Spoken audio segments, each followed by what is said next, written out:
Greetings, everybody. I would like to show you this question that I've taken directly from my math lab.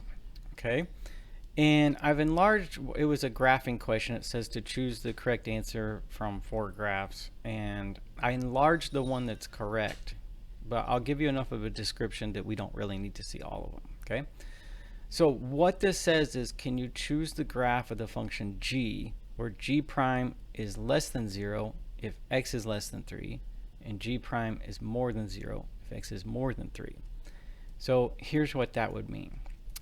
For g prime, okay, any derivative,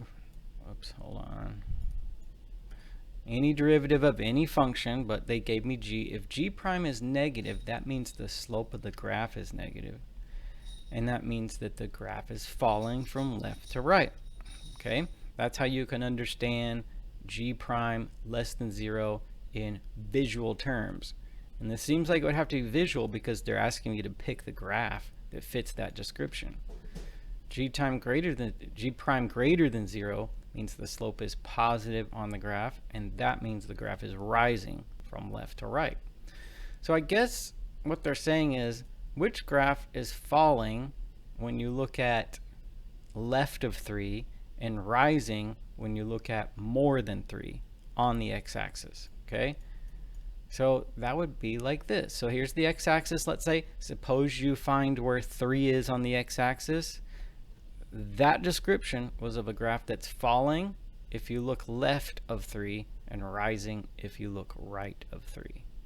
Okay, now this one is the only one that fits that description. None of the others are even close.